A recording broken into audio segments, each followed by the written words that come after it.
Kita bertemu kembali di tempat yang mulia ini dalam keadaan sehat walafiat tanpa halangan sedikit pun. Salawat serta salam kepada Nabi Muhammad Sallallahu Alaihi Wasallam, suri tauladan kita semua. Kita ikuti tuntunan-tuntunannya di dalam kita beribadah, bermuamalah, dan juga dalam berakhlak. Semoga Allah Subhanahu wa Ta'ala memudahkan urusan kita semua dan memberkahinya. Bapak Ibu yang dirahmati Allah Subhanahu wa Ta'ala, pada kesempatan yang baik ini kita akan membahas salah satu ayat atau dua ayat di dalam surat Al-Baqarah yang temanya tentang infak. Sebetulnya sangat banyak ya ayat-ayat berkaitan dengan infak, baik di dalam surat Al-Baqarah maupun di surat yang lain. Nah, yang akan kita bahas ini surat Al-Baqarah ayat 267 dan 268. Perlu diketahui terlebih dahulu bahwa istilah infak itu termasuk istilah dalam bahasa Arab yang kemudian diserap oleh bahasa kita, bahasa Indonesia. Infak itu sendiri secara bahasa artinya adalah ikhraj, karena dalam kamus itu anfaqa yunfiqu itu artinya akhraja yukhriju. Nah, ikhraj itu artinya mengeluarkan sesuatu, sehingga infak itu secara bahasa artinya mengeluarkan sesuatu. Nah, karena seringnya kata infak ini baik di dalam Al-Quran maupun hadis dikaitkan dengan harta, maka infak ya dalam konteks ini artinya mengeluarkan harta. Dan cukup banyak ayat juga yang membahas infak, memberikan isyarat bahwa yang diperintahkan itu tidak semua harta, tapi sebagian harta. Sehingga akhirnya kata infak itu artinya mengeluarkan sebagian harta. Itu infak menurut istilah. Nah, berkaitan dengan surat Al-Baqarah 267 dan 268, ada beberapa sisi berkaitan dengan infak yang dibahas ya. Terutama sebagian adabnya. Di antaranya adalah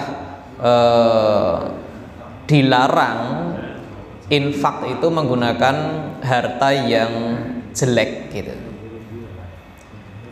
Dan beberapa pelajaran lainnya yang akan kita temukan di dalam dua ayat ini. Sebelum membahas dua ayat ini, akan kami bacakan terlebih dahulu. Semoga dengan menyimaknya Allah Subhanahu wa Ta'ala menurunkan rahmatnya kepada kita semua. Surat Al-Baqarah ayat 267 dan 268. A'udzu billahi minasyaitonir rajim. Ya ayyuhalladzina amanu anfiqu min thayyibati ma kasabtum wa mimma akhrajna lakum minal ardh ولا تيمموا الخبيث منه تنفقون ولستم بآخذيه إلا أن تغمضوا فيه واعلموا أن الله غني حميد. الشيطان يعدكم الفقر ويأمركم بالفحشاء Wallahu ya'idukum maghfiratan minhu wa fadla wallahu wasi'un alim. Ya, ini surat Al-Baqarah 267 dan 268. Sebelum kita membahas tafsirnya dan pelajaran yang ada di dalamnya, kami bacakan terlebih dahulu terjemahnya ya. Terjemah versi tim penerjemah Kemenak pastinya. Wahai orang-orang yang beriman, infakkanlah sebagian dari hasil usahamu yang baik-baik dan sebagian dari apa yang kami keluarkan dari bumi untukmu. Janganlah kamu memilih yang buruk untuk kamu keluarkan. Nah, ini apa? Tadi yang kami singgung ya. Di ayat ini membahas sebagian adab ketika infak, yaitu jangan infak menggunakan harta yang buruk gitu. Janganlah kamu memilih yang buruk untuk kamu keluarkan, padahal kamu sendiri tidak mau mengambilnya, melainkan dengan memicingkan mata dalam kurung enggan terhadapnya. Lalu Allah mengakhiri firman-Nya ayat 267 ini yang artinya, dan ketahuilah bahwa Allah Maha Kaya, Maha Terpuji. Lalu ayat 268, setan menjanjikan dalam kurung ya, menakut-nakuti kemiskinan kepadamu dan menyuruh kamu berbuat keji dalam kurung kikir, sedangkan Allah menjanjikan ampunan dan karunia-Nya kepadamu, dan Allah Maha Luas, Maha Mengetahui. Nah, ini kurang lebih terjemahnya. Kita kembali ke ayat yang 267 ya. Dikatakan, wahai orang-orang yang beriman, infakkanlah sebagian dari hasil usahamu yang baik-baik.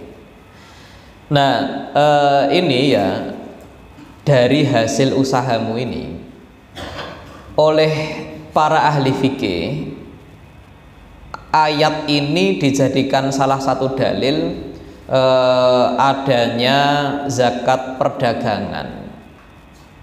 Dalam arti salah satu dari jenis zakat mal itu ada istilahnya zakat perdagangan. Maksudnya adalah laba bersih dari bisnis, dari perdagangan itu nanti ada zakatnya. Ya pastinya ada syarat dan ketentuannya ya. Di sini tidak kita bahas. Ini sekedar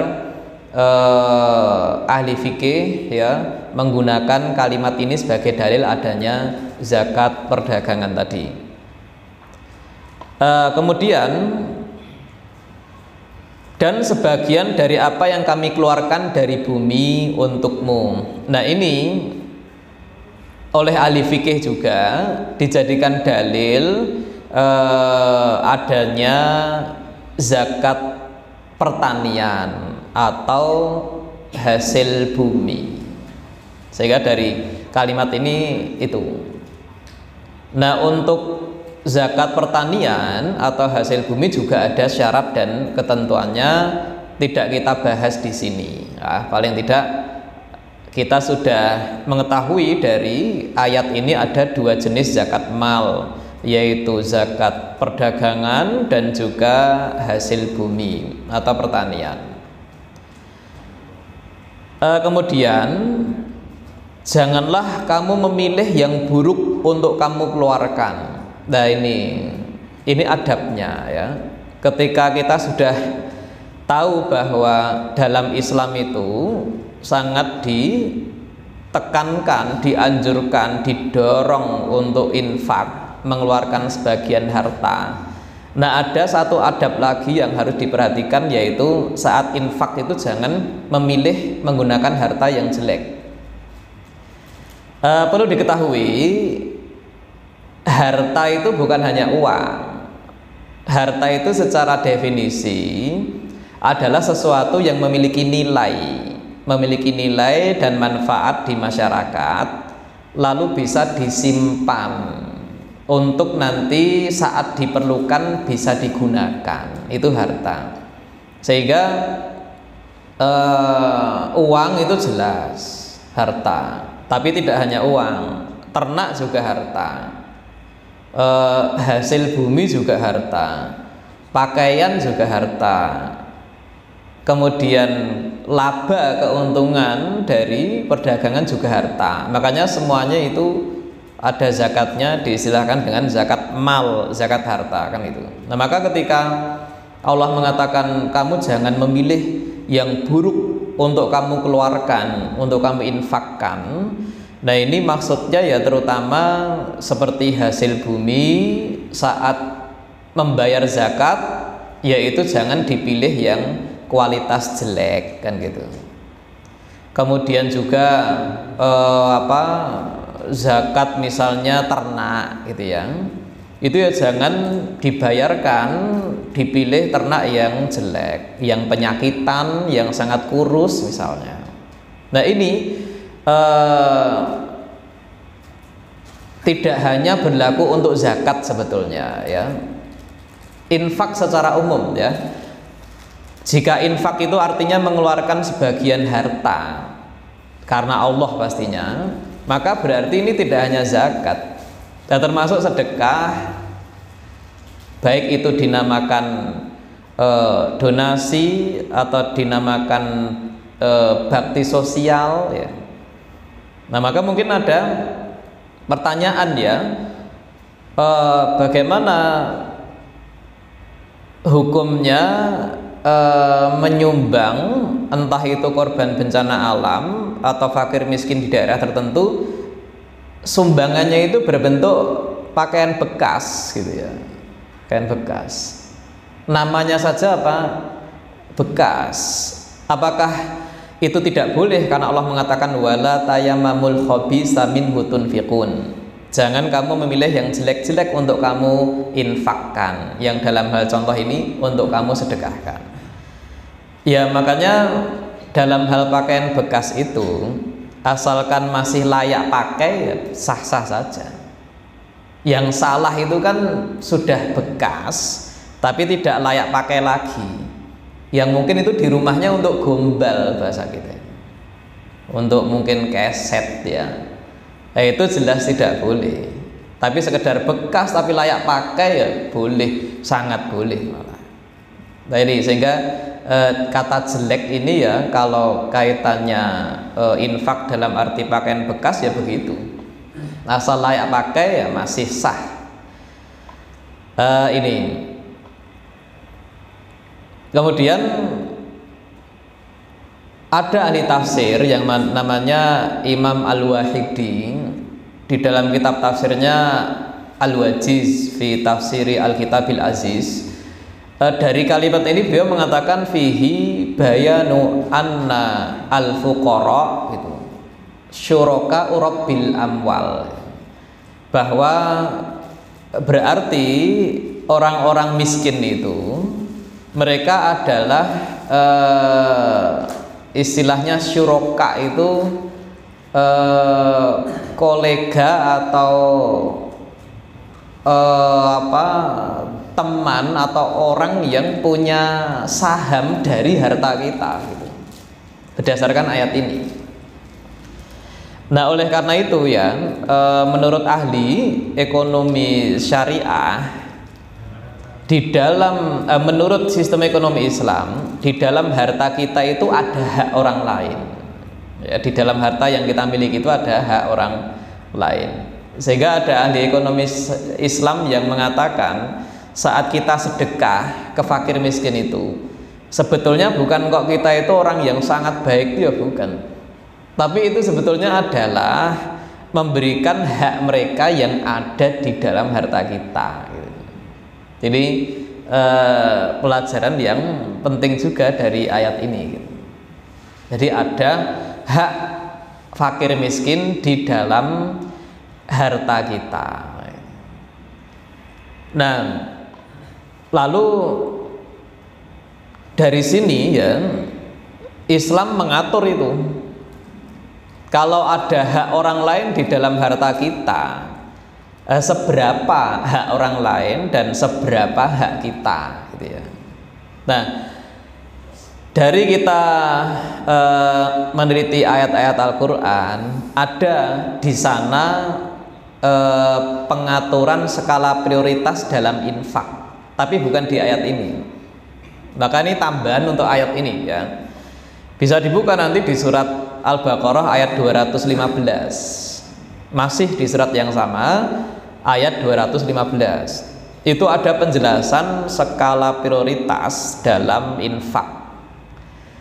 Ayatnya berbunyi yas'alunaka madza yunfiqun. Wahai Nabi Muhammad sallallahu alaihi wasallam, mereka bertanya kepadamu madza yunfiqun. Bagaimana cara infak? Maksudnya skala prioritasnya bagaimana? Kan berarti banyak sekali. Katanya ada harta orang lain di dalam harta kita, ada hak orang lain di dalam harta kita. Nah, Allah menjawab, "Qul, katakanlah wahai Nabi Muhammad, ma anfaqtum min khairin." Harta yang kamu sisihkan sebagiannya untuk infak, pertama kali falil walidaini, untuk dua orang tua, wal aqrabin, dan untuk kerabat, wal yatama, kemudian baru anak-anak yatim, wal masakin, kemudian baru orang-orang miskin, wa benis sabil, terakhir ibnu sabil. Ibnu sabil, ibnu sabil itu adalah musafir yang kehabisan bekal sehingga tidak bisa melanjutkan perjalanannya. Ya, sehingga Ibnu Sabil zaman sekarang memang sepertinya untuk mencari contoh nyata zaman sekarang itu memang sulit, yang namanya Ibnu Sabil, musafir yang kehabisan bekal sehingga tidak bisa melanjutkan perjalanan. Zaman dulu kan uang itu ya dinar, dirham, ya, kepingan emas, kepingan perak, tidak ada ATM, tidak ada mesin ATM itu ya, sehingga bahkan dulu perjalanannya kalau tidak jalan kaki ya naik onta, naik kuda. Nah, seandainya kecopetan gitu zaman dulu ya, tidak ada ATM, tidak ada mesin ATM, ya terjadi namanya Ibnu Sabil, musafir yang kehabisan bekal, entah itu kecopetan atau memang dia salah perhitungan mungkin gitu. Nah, zaman sekarang ya mungkin gambarannya dompetnya seisinya sekaligus ATM-nya dicopet gitu. Dan dia posisinya musafir, sehingga dia tidak bisa melanjutkan perjalanan. Dia orang Jaten misalnya ke Jakarta, ya kan,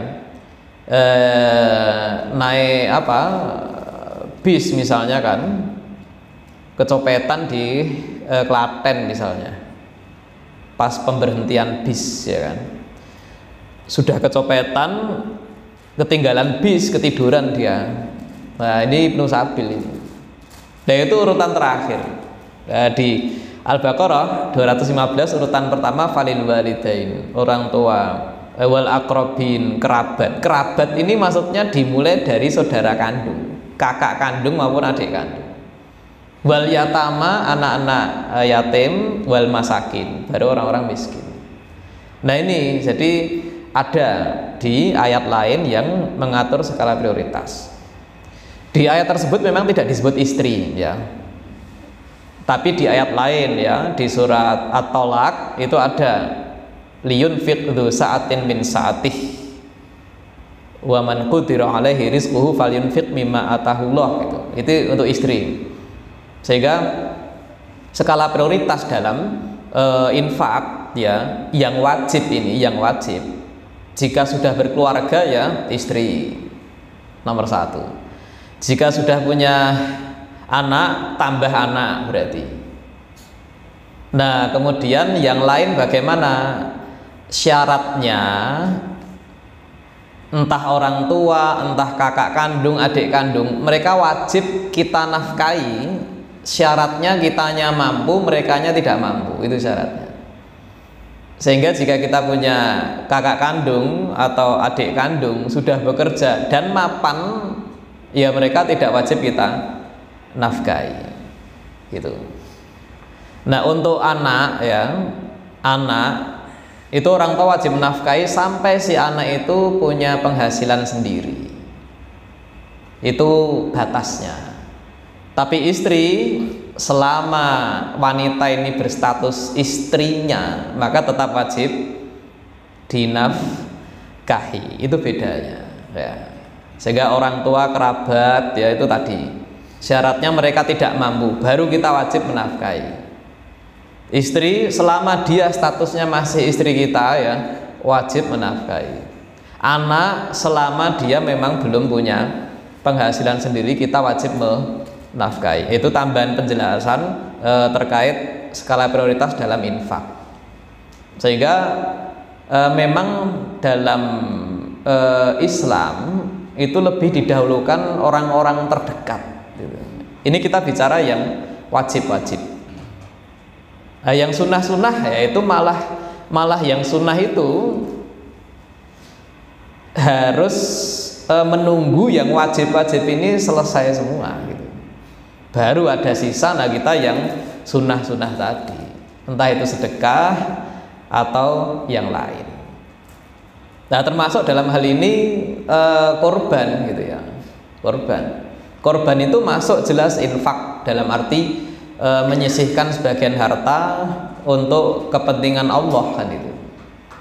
Nah korban ya begitu ya. Jelas dia dibandingkan dengan nafkah ya kalah dari sisi hukum, karena nafkah itu wajib, ulama sepakat wajib, tapi korban mayoritas ulama mengatakan sunnah muakkad, sunnah yang sangat ditekankan. Kenapa tidak wajib? Ya karena dulu Abu Bakar dan Umar saat menjabat khalifah sengaja pernah tidak korban supaya orang Islam tidak menganggapnya wajib. Nah, kenapa dikatakan sunnah muakkad, sunnah yang sangat ditekankan? Karena Nabi selalu korban. Nah, itu. Sehingga digabungkan semua dalil ya sunnah muakkad, tapi tidak wajib. Itu masuk infak ya, tapi sekali lagi itu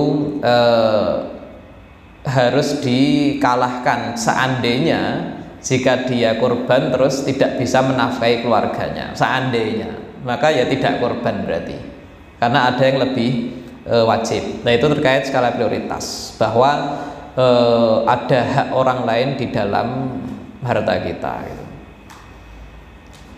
Kemudian Allah mengakhiri firman-Nya di ayat 267, dan ketahuilah bahwa Allah Maha Kaya, Maha Terpuji. Artinya Allah itu tidak butuh harta kita, tidak butuh.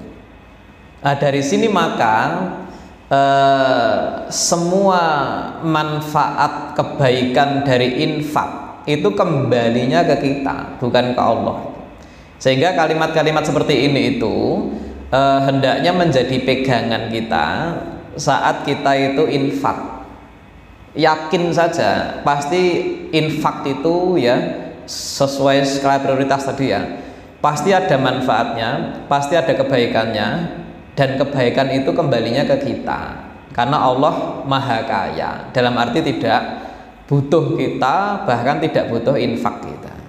Yang butuh ya kita sendiri dalam rangka melaksanakan kewajiban, dan fakir miskin karena mereka kekurangan. Nah itu ya. Nah ini barangkali beberapa pelajaran untuk ayat 267. Kemudian 268 Allah mengatakan yang artinya setan menjanjikan kemiskinan kepadamu. Nah, ini. Tapi oleh tim penerjemah diberi dalam kurung setan menjanjikan dalam kurung menakut-nakuti. Jadi kata-kata menakut-nakuti ini tafsir sudah. Karena memang jika melihat teks Arabnya itu menjanjikan. Asyaitonu ya'idukum, ya'idukum menjanjikan. Tapi kan kalau diterjemahkan menjanjikan ya seperti kurang pas, ya menakut-nakuti. Ya ini tafsir saya lagi. Jadi kalau kita jumpai di dalam terjemah Al-Quran ada dalam kurung, itu sudah tafsir. Ya, sehingga tafsirnya setan menakut-nakuti kemiskinan kepadamu dan menyuruh kamu berbuat keji. Nah, keji diberi dalam kurung kikir, bakhil. Ini tafsir lagi ya. Ayat ini jelas ya, masih ada korelasinya dengan ayat sebelumnya. Ayat sebelumnya kan ada motivasi infak, ditambahi infak tuh yang baik-baik, jangan yang jelek-jelek. Nah, ini ada kaitannya, setan menakut-nakuti kamu kemiskinan dan menyuruhmu berbuat bakhil. Nah, biasanya orang yang belum terbiasa infak, belum terbiasa sedekah, itu memang ada perasaan ini. Jangan-jangan nanti saya saat infak atau sedekah ini nominal rekening saya kan kurang banyak ini. Jangan-jangan nanti saya terus miskin. Nah, itu yang dimaksud setan menakut-nakuti kamu kemiskinan saat kamu akan infak atau sedekah. Ini maksudnya. Nah, tapi perlu juga ada yang perlu kita tambahkan ya, bahwa termasuk adab dalam infak selain skala prioritas tadi ya, ada ayat yang menjelaskan bahwa kita itu juga dilarang infak atau sedekah itu secara berlebihan. Itu ada banyak, cukup banyak ayat yang seperti ini.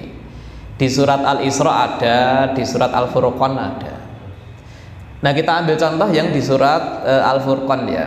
Ini silakan dibuka Al-Furqan ayat 67. Jadi Al-Furqan ayat 67 itu membahas tentang 8 sifat ibadur rahman. Ibadur rahman itu orang-orang beriman dengan kualitas iman yang tinggi gitu. Nah, ternyata salah satu cirinya itu Allah katakan di ayat 67 tadi, alladzina idza anfaqu lam yusrifu. Mereka itu kalau infak lam yusrifu, tidak berlebihan, walam yaqturu, tapi juga tidak kurang, wa kana baina dzalika qawama. Tapi infaknya mereka itu antara berlebihan dan antara kurang, tengah-tengah. Itu surat Al-Furqan ayat 67. Kalau infak tidak kurang kita paham lah. Tapi kalau maksudnya mereka itu infaknya tidak berlebihan itu bagaimana gitu ya? Kan agak aneh ini. Sekilas ya kan, infak tapi tidak boleh berlebihan. Kalau infak tidak boleh kurang kita paham. Nah, yang dimaksud infak berlebihan adalah infak yang menyebabkan kewajiban-kewajibannya terbengkalai. Infak yang menyebabkan dia menjadi orang yang meminta-minta. Itu yang dimaksud infak berlebihan. Makanya sejak awal itu yang namanya infak itu sebagian. Nah, mungkin ada pertanyaan ya, bukankah dalam sirah nabawiyah ya dikatakan dulu Abu Bakar As-Siddiq pernah meninfakkan semua hartanya. Saat Nabi tanya, yang kamu tinggalkan untuk keluargamu apa? Jawaban Abu Bakar, aku tinggalkan untuk mereka Allah dan Rasulnya. Itu kejadian gitu ya. Nah, maka jawabannya bagaimana? Ada 2 jawaban dari ulama. Jawaban pertama, kemungkinan saat itu Nabi tidak menyalahkan Abu Bakar, karena Abu Bakar itu memang kualitas imannya luar biasa ya. Maka boleh infak yang totalitas seperti itu, atau bahasa kita yang jor-joran itu ya, asalkan kita seperti Abu Bakar. Dan kemungkinan tidak ada di sini yang imannya selevel Abu Bakar, maka jangan. Itu jawaban yang pertama. Jawaban yang kedua, berarti tentang infak ini kemungkinan termasuk yang syariatnya itu bertahap-tahap. Dulu awal-awal perjuangan mungkin boleh infak totalitas begitu. Contohnya Abu Bakar. Tapi setelahnya Allah menurunkan syariat yang baru bahwa infak itu jangan seperti itu. Infak itu sebagian saja, infak itu tengah-tengah, jangan berlebihan tapi juga jangan kurang, seperti surat Al-Furqan ayat 67 tadi. Dan itu jawaban kedua ini mungkin yang lebih tepat, karena memang ajaran Islam itu kadang begitu. Dulu ziarah kubur itu dilarang, tapi setelahnya Nabi membolehkan. Dulu saat banyak fakir miskin yang datang ke kota Madinah, Nabi melarang saat itu selaku pemimpin ya, jangan menyimpan daging korban lebih dari 3 hari dulu gitu.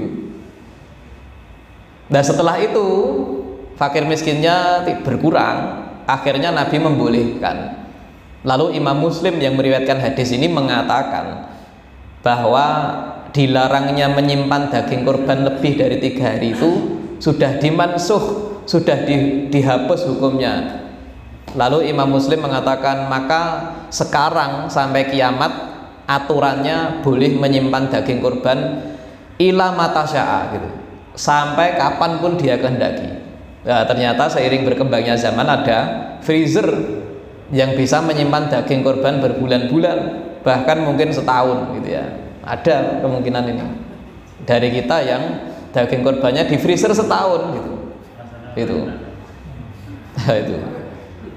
Itu contoh. Jadi syariat itu kadang bertahap-tahap gitu. Dulu infak, oh silahkan seperti Abu Bakar, nah, tapi berikutnya jangan. Nah itu ya. Sehingga yang betul, yang tepat sekarang itu ya infak seperti itu. Lam yusrifu walam yakturu. Jangan berlebihan, tapi juga jangan kurang. Jangan berlebihan maksudnya dahulukan yang harus didahulukan tadi. Istri, anak, orang tua, saudara kerabat, itu pun jika mereka memang tidak mampu, gitu ya. Itu maksudnya. Kemudian dan setan juga menyuruh kamu berbuat keji, dalam kurung kikir, dalam kurung bakhil. Nah, ini sama. Kalau infak sampai kurang ya bakhil berarti kayak gitu. Nah, kurangnya bagaimana ya tadi? Anak istrinya sudah, orang tua dan kerabatnya mampu semua, ada sisa banyak uangnya, ya itu kalau sedikit ya kurang kan gitu ya. Sehingga bakhil berdasarkan ayat ini ya ternyata itu termasuk perintah dari setan gitu. Bakhil itu termasuk perintah dari setan, kikir itu. Kemudian Allah mengakhiri firman-Nya, sedangkan Allah menjanjikan ampunan dan karunia-Nya kepadamu, dan Allah maha luas serta maha mengetahui. Ada ahli tafsir yang mengatakan di ayat ini ada 2 ajakan setan dan juga ada 2 ajakan Allah. Setan mengajak tidak infak, khawatir miskin, setan juga mengajak bakhil. Allah mengajak kita mendapatkan ampunannya dan mengajak kita mendapatkan karunia-Nya. Ampunan jelas, karunia ini apa? Ya diantaranya seperti yang Allah maupun Rasul janjikan ya, bahwa orang yang infak itu nanti akan diberi ganti kan gitu ya. Bahwa orang yang infak itu sekalipun nominalnya berkurang tapi keberkahannya tambah kan itu. Nah itu diantaranya. Ini ya tafsir dan pelajaran secara singkat dari surat Al-Baqarah ayat 267 dan 268. Tidak terasa tinggal 7 menit ya menjelang sholat Isya. Ya kita manfaatkan aja untuk tanya jawab sambil menunggu datangnya waktu Isya. Silakan jika ada yang ingin bertanya.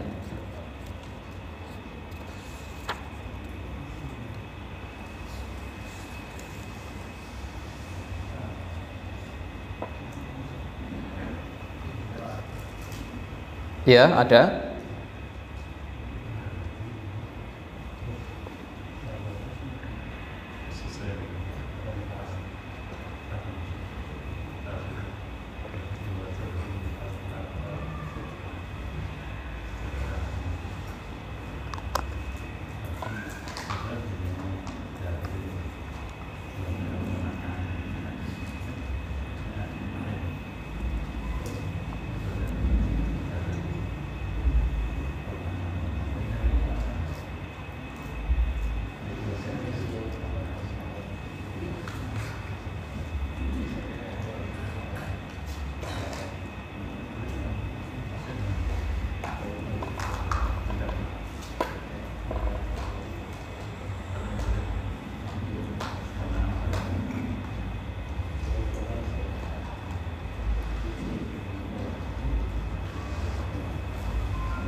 Ya, silakan.